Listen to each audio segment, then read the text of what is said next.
Hi guys, welcome to Soul's No Evolution. Thank you so much for taking the time to join me. This is going to be your timeless tarot for whenever it is that you're tuning into the channel. Welcome, welcome, welcome. I hope you're all doing well. We're using the wisdom of the oracle to set the theme for today's reading. So can we have a message for the collective, please, Spirit?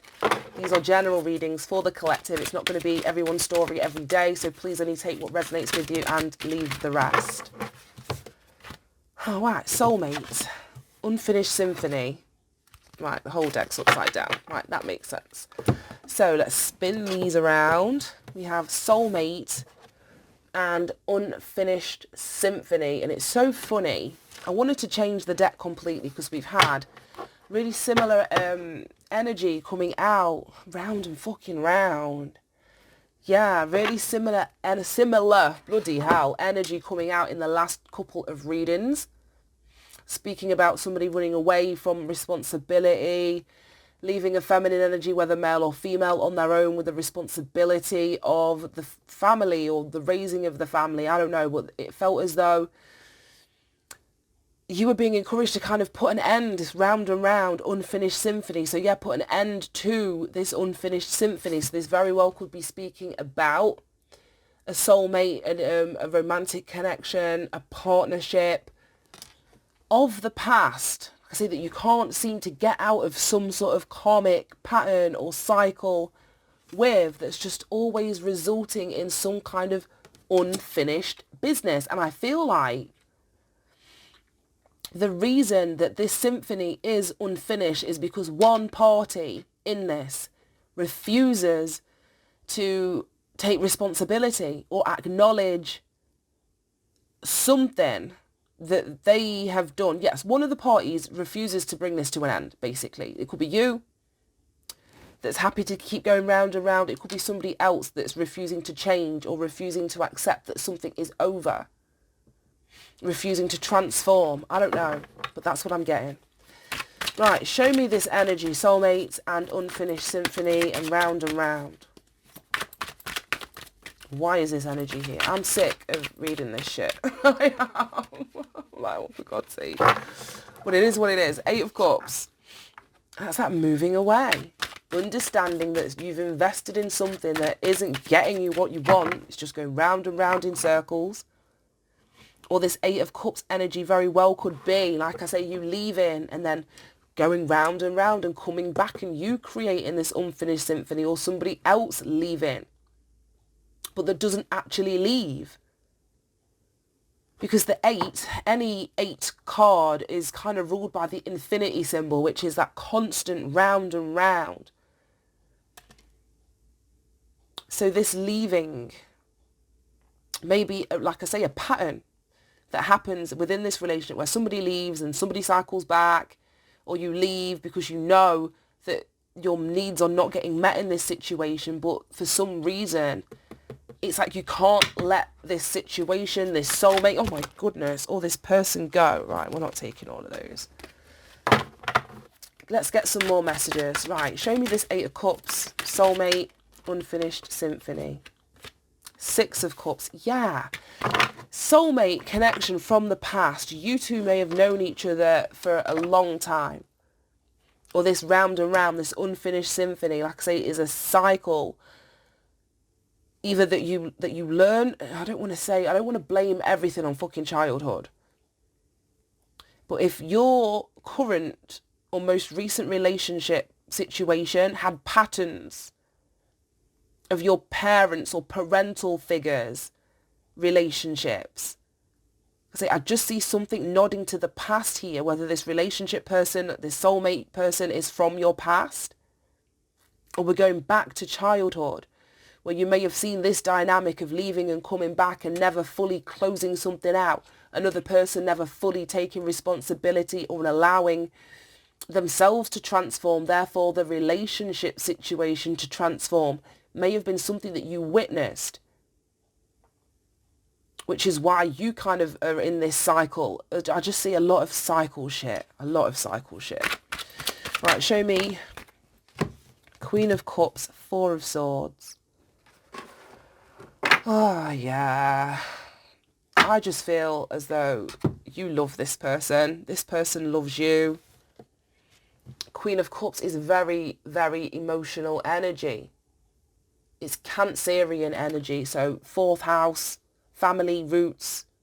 You may have a family with this person. We've got the 6 of Cups, which is the roots to the past. You may have some sort of emotional connection. You may be very passive, or they may be really passive in this relationship situation. Very strong feelings. You may not be sharing what those feelings are, because strong feelings doesn't always mean love. You know, there's a very thin line between love and fucking hate. But you may not express that. Like I say, you may be more passive. Somebody's carrying a weight or a burden here. But this is someone, like I say, that loves deeply. I don't know, somebody may be looking for some sort of emotional approval that never seems to come to pass. And then leaves somebody else just feeling all forlorn with these swords hanging over their head, stuck in their head. Somebody here may be very mentally rigid. It's like there's a card in here that's got like a woman doing a back bend, and it's called flexible. So somebody may be emotionally or mentally inflexible within this situation, and it just causes a burden for the other person. Right, show me 8 of Cups, 6 of Cups, Queen of Cups. So much fucking water energy, so much emotion. 4 of Swords. 8 of Cups, we're looking at Scorpio energy. Pisces energy. Like I said, the Queen of Cups is Cancer, so we've got all the water signs here. Oh, the Tower. That was in yesterday's reading. And the fucking Moon. I'm so sick of this energy. And then we've got the Moon. Insecurities, fears, things that are being kept in the dark, hidden. And I feel that is the fuel that keeps this round and round. I don't know. It almost feels like one party in this, and I don't know, like I say, if it's you or it's going to be the other person, but one party in this kind of deliberately manipulates the other person's emotions. Again, the Moon, it's feminine energy. So this very well could be the masculine, but they're acting out of a very, very distorted feminine energy. Like I was saying about witnessing their, you know, parental relationships and stuff. Playing mind games. That was in yesterday's reading. Playing mind games, keeping somebody like, it's like dangling a carrot. So they've got you going round and round because they kind of offer you something that they know you want, but then you know that there's something missing. And there's like a game of cat and mouse. That's what I'm getting. Like a game of emotional cat and fucking mouse, which is so toxic.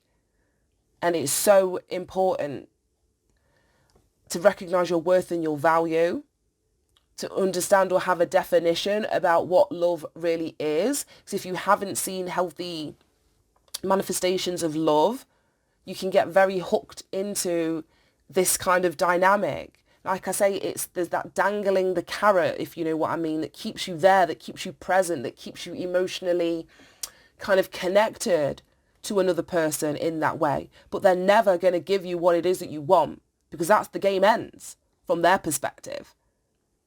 Which is why, like I say, this 8 of Cups is this round and fucking round and cycling back, and have they changed and have they not changed?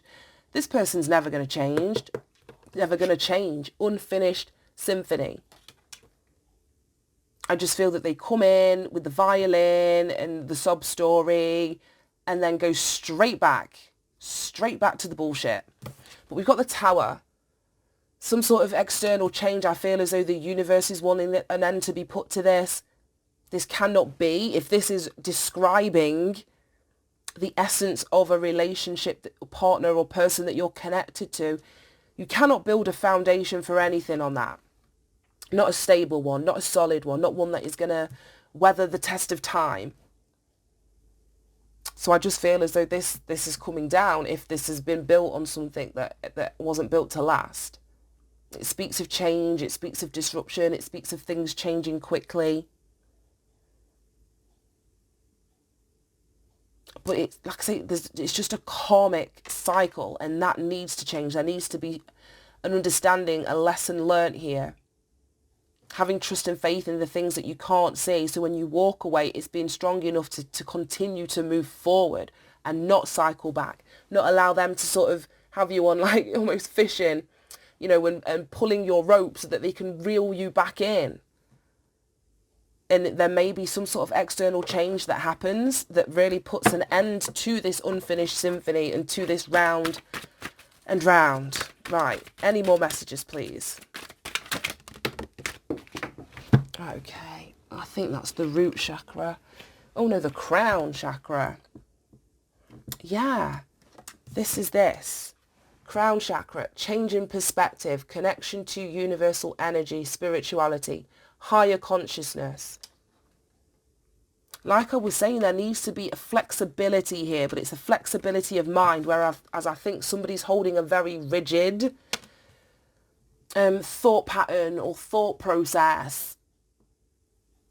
They know what they want. They think they know what they want, but there needs to be more flexibility, open to a new perspective, a different perspective surrounding this situation.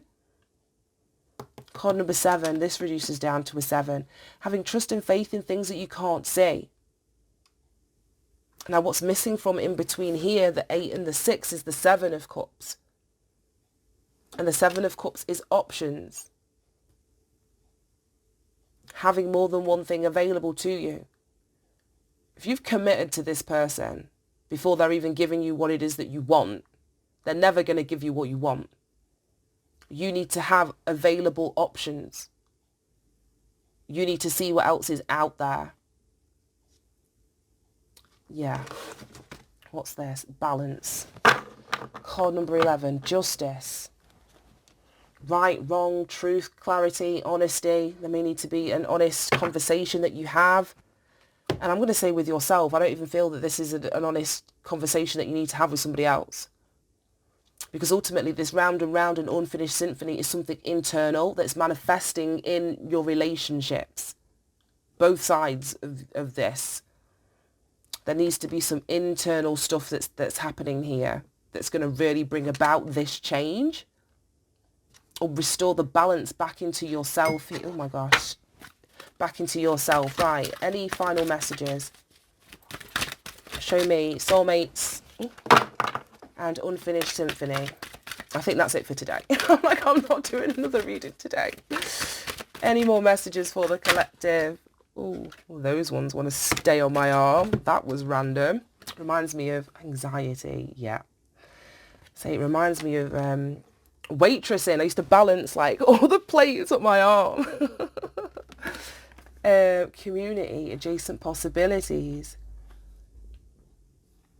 There may be community pressure, whether it's to stay in this relationship. Like I say, if this is a relationship you've been in for a long time, there may be community pressure, pressure from family, friends, relatives, that's just causing you to be in this anxious state of mind. I really don't feel as though you feel safe mentally, emotionally. Like I say, this relationship or soulmate person is triggering your anxiety, your fear. Like I say, it just feels like whether this person's doing this consciously, because the moon speaks about our subconscious. They may not really know how big of an effect this is having on your mental health. They may know and not care. I don't know how it's going to resonate. But like I say, I feel that this situation is triggering your fears, your anxieties, your emotions, your insecurities. We've got community and then adjacent possibilities. Because there may be a pressure, whether it's a pressure to put on a show or pretenses for the sake of a community, to make it look as though, you know, you've got everything together. But this is a 7 and this is a 7. There needs to be, that's just bullshit. We don't do that. We're grown-ass people now. It's like, fuck what other people think. If it's making you sick, like I say with this 4 of Swords, it's having an adverse impact on your mental health or it's triggering your anxieties, you can't care how other people are going to perceive the choices or decisions that you're making. You need to connect with your own, like I say, higher consciousness here. Rather than trying to keep a show on for an external group of people, and we've got adjacent possibilities, and that's the thing I said was missing down here, the 7. Understanding that you have options, you have alternative possibilities. This isn't the only thing that's available to you, or the only thing that you are worth. So letting it go in the moment may feel, oh my God, I've lost everything, but there are a lot more opportunities after healing. I'm not saying jump from one shitty relationship to another. No, I'm not an advocate for that. But when you heal, when you have trust again, when you have faith in yourself, when you're observing the pathways that are available to you, you see that this isn't your only option to be back and forth and back and forth and back and forth. There's another way. There's another way here. Yeah, there's a contract that needs to be brought to an end or a close here. Justice. We had that at the bottom of this deck too. Both are practically the same energy. I feel as though there is a contract that's successfully closing out with victory and success. For some of you, this may be a legal situation. You may be wanting a divorce to finalize something, serving papers to someone to finally bring something fully to a close. But I feel as though there is an ending, a completion of a contract. Very well could be romantic. This is a 6. The Lover's card is ruled by a 6. But the solution, the problem, the solution to the problem may be the ending of this contract. Whether it's formal, like through the courts, or if this is you sort of ending and cutting out a soul contract that never made it, like, to a marriage, per se. But you sort of accepting that there are alternative paths or alternative doors is what closes out a soul contract. You're not obligated to stay in this bullshit. Right, I'm going to leave that there. Thank you so much for tuning in, guys. I hope you managed to get something from it. It's not going to be everyone's story today. But for those where this is resonating, I wish you all the best to sort of close all of this toxic shit out. Take care, guys. Bye-bye.